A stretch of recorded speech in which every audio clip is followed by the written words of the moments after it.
Qui est Jésus? Qui est-il vraiment? C'est une des questions les plus importantes, pas seulement pour notre vie présente, bien sûr, mais aussi pour l'éternité, clairement. Cette question, c'est la question centrale du Nouveau Testament. Elle concerne tout le monde, les amis, les disciples, les adversaires. Jésus la pose explicitement. Et vous, que dites-vous? Pour vous, qui suis-je? L'Église répond que Jésus est Dieu. C'est peut-être un bon résumé, mais c'est un résumé un peu court parce que ça suppose qu'on sache vraiment ce que désigne le mot Dieu. Que veut dire ce nom? Il est utilisé un peu à tort et à travers dans tous les peuples, dans toutes les cultures. Donc si on dit que Jésus est Dieu, il faut d'abord bien définir, bien comprendre ce que ça veut dire. Et ça, la révélation de Dieu, ça a été l'objet de la révélation en Israël. À travers tout l'Ancien Testament, tout au long de l'histoire d'Israël, Dieu s'est révélé progressivement et il a mis en place tous les concepts, toute la grammaire nécessaire pour pouvoir un jour révéler pleinement le mystère du Christ. Dans l'Ancien Testament, qui est une préparation, Dieu se définit comme celui qui est, le Créateur, le Sauveur, le Seigneur, le Rédempteur, le Puissant, le Maître, le Juge, la Lumière, le Saint d'Israël, le Dieu d'Israël, le Roi, le Miséricordieux, le Vivant. Toute une série de concepts qui éclairent son mystère. On vénère aussi le jour du Seigneur, le nom du Seigneur, la gloire du Seigneur, le temple du Seigneur. Toutes choses qui parlent du Créateur et du déploiement de l'histoire sainte qui l'accompagne dans le temps. Et puis la loi, la Torah, enseigne qu'à lui seul peut être rendu un culte absolu, sans limite, un culte d'adoration. Voilà ce que dit l'Ancien Testament avec beaucoup d'autres choses.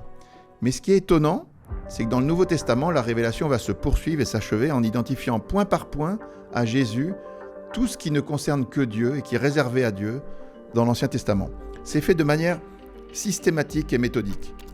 Jésus est désigné comme celui qui est, le Créateur, le Sauveur, le Seigneur, le Rédempteur, le Puissant, le Maître, le Juge, la Lumière, le Saint d'Israël, le Dieu d'Israël, le Roi, le Miséricordieux, le Vivant.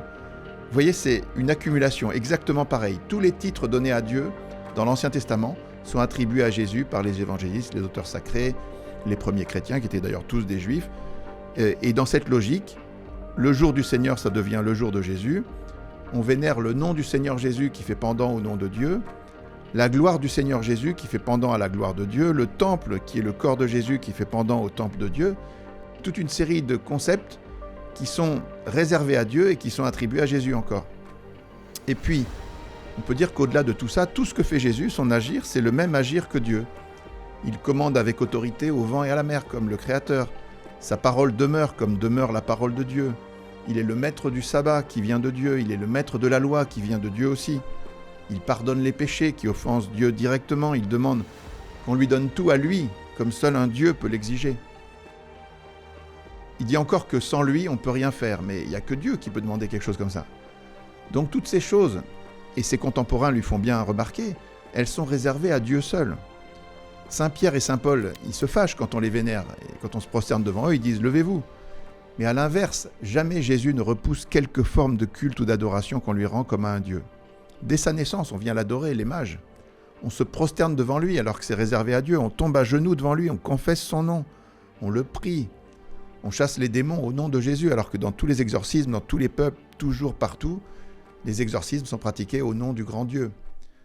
Très important, Jésus accepte toutes les formes de culte qu'on lui rend alors que la loi dit clairement « Tu adoreras le Seigneur ton Dieu, à lui seul tu rendras un culte ». Et en plus, Jésus demande qu'on croie en lui comme on croit en Dieu. Il guérit un paralytique, il lui dit « Est-ce que tu crois au Fils de l'homme ?» Et l'homme répond « Oui Seigneur, mais qui est-il pour que je croie en lui ?»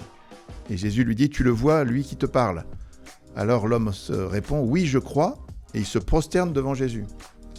Vous voyez, il n'y a rien qui est excessif pour Jésus dans le Nouveau Testament. Il se présente comme le chemin, la vérité, la vie, la résurrection, l'alpha et l'oméga, le commencement et la fin, le Seigneur des seigneurs, le roi des rois. Tous ces titres qui sont réservés à Dieu aussi, bien sûr.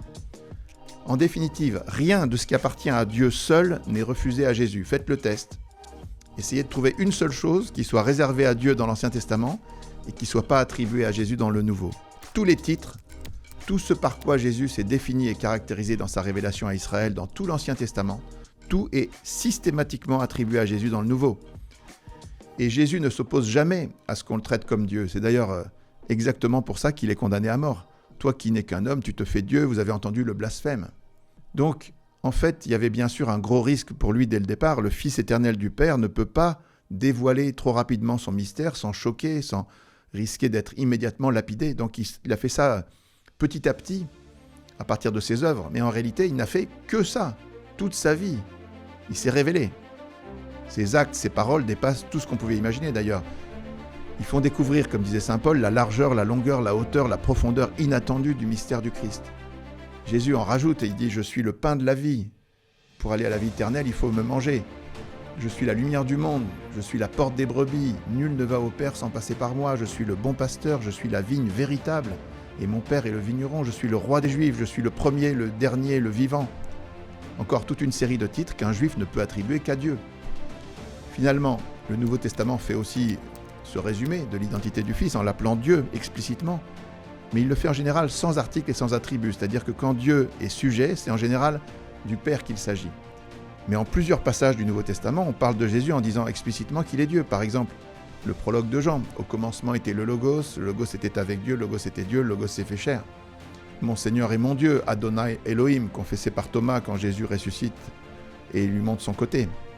Ou saint Paul aux Romains qui dit que le Christ est au-dessus de tout, Dieu béni éternellement. Ou la lettre de Jean qui dit que Jésus est le Dieu véritable et la vie éternelle. Ou encore Paul qui dit qu'on attend l'apparition et la gloire de notre grand Dieu et Sauveur Jésus-Christ. Il y a bien aussi des moments dans le Nouveau Testament où on dit explicitement que Jésus est Dieu, mais en réalité, on le dit partout, de toutes les manières, parce que toutes les caractéristiques du Christ correspondent à celles de Dieu révélées dans l'Ancien Testament.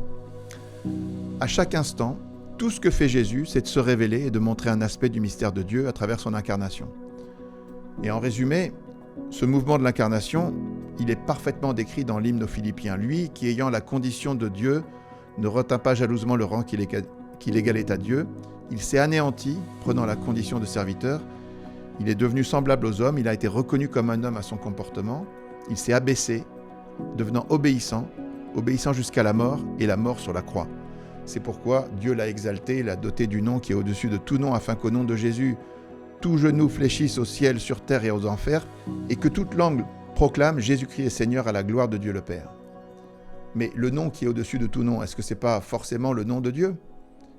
En conclusion, il est clair que Jésus correspond au Dieu révélé dans l'Ancien Testament. C'est ce qu'ont voulu dire les textes. On ne peut pas lire l'Évangile comme le font les athées, les francs-maçons, les témoins de Jéhovah ou les musulmans sans conclure que les premiers chrétiens ont affirmé que Jésus est Dieu. Mais est-ce qu'on peut y croire ? Est-ce que c'est crédible ? En fait, oui. Et on n'y croit pas seulement parce que le Nouveau Testament l'affirme de toutes les manières et parce que les apôtres, les évangélistes, tous les premiers disciples juifs y ont cru eux aussi. On y croit également parce que Jésus a donné toutes les preuves qui conviennent, comme dit saint Thomas d'Aquin. D'abord, il est ressuscité lui-même, bien sûr. Et après tout ce qu'il a fait et tout ce qu'il a dit en se mettant au rang de Dieu, s'il n'était pas digne d'être considéré comme Dieu, Dieu n'aurait jamais permis sa résurrection. Il a également fait des œuvres surnaturelles que personne d'autre n'a faites et que Dieu seul peut faire. Il a ressuscité les morts, il a arrêté les tempêtes, il a changé l'eau en vin, il a guéri les aveugles, les sourds, les muets. Et il continue de faire des œuvres comme ça par tous ses disciples qui agissent en son nom dans tous les siècles. C'est ce qu'on passe notre temps à décrire et à détailler dans l'action des 1000 raisons de croire. Et le dossier est immense, unique, super convaincant. Alors certes, il faut bien voir, c'est une chose qui est énorme de croire en la divinité du Christ affirmée par le christianisme. Il faut se rendre compte, on affirme des choses énormes. Mais il y a en face toutes les raisons d'y croire. Si on regarde ce qui a été révélé dans l'Ancien Testament, tout ce que Jésus a dit et fait dans le Nouveau Testament, et tout ce que l'Église a confirmé dans le temps avec tous les saints. En fait, c'est dur de croire en la divinité du Christ, mais c'est 1000 fois plus dur de ne pas y croire, car il y a énormément de choses qui deviennent alors complètement inexplicables. Après, quand d'une manière ou d'une autre on se met à penser que tout ça peut être vrai, on peut commencer à essayer de rentrer en relation profonde avec Jésus. Il est venu vers nous pour qu'on aille vers lui. Et Jésus va nous répondre dans la prière, dans la providence, dans les secours de l'Esprit Saint, en permettant une rencontre personnelle avec lui, qui est très convaincante. C'est comme ça qu'on devient croyant, en vérifiant, en pratiquant, en expérimentant. Mais ça, c'est autre chose. Donc, pour revenir à notre sujet, dans cette révélation que le Fils de Dieu fait de lui-même dans le Nouveau Testament, il révèle aussi Dieu comme étant son Père, Abba. Et il révèle l'Esprit Saint qui procède du Père et du Fils comme une troisième personne divine, puisqu'il dit qu'on ne doit pas blasphémer contre l'Esprit Saint ou que son nom est associé à ceux du Père et du Fils dans la formule du baptême. L'Église a résumé cette révélation de Dieu Père, Fils et Saint-Esprit dans le dogme de la Trinité, un mot nouveau qu'elle propose pour désigner ce grand mystère révélé par Jésus d'un Dieu qui est à la fois un et trois. On peut mettre ce concept en lien avec la dernière très belle et expressive révélation de Saint Jean qui dit que Dieu est amour. On comprend que Dieu est un, mais il n'est pas solitaire, car de toute éternité, il est un amour qui se donne du Père au Fils et du Fils au Père. Dans l'Esprit Saint, il y a une circulation d'amour, un don de soi en Dieu, un et trois. Voilà en réalité, en substance, en profondeur, Dieu est amour. Et l'homme qui est fait à son image est profondément fait pour ça, il est fait pour l'amour. Il est fait pour aimer, pour être aimé, pour faire aimer. C'est là, c'est sur ce chemin qu'on trouve la vraie joie et le vrai bonheur. Tout le reste, c'est des fausses pistes. Et ce qu'on attend de nous sur terre, c'est seulement ça, on sera jugé sur l'amour. On est fait pour suivre le vrai Dieu que Jésus, doux et humble de cœur, nous révèle, lui, le Fils éternel qui s'est fait homme pour nous sauver. Jésus dit qu'il est le seul chemin pour aller au Père. Et franchement, il y a toutes les raisons de croire qu'il l'est effectivement, en vérité. Voilà pourquoi c'est important d'essayer de répondre en vérité dans notre vie à cette grande question qu'il nous pose à tous. Et vous, que dites-vous? Pour vous, qui est-il? Il est raisonnable de faire cette recherche.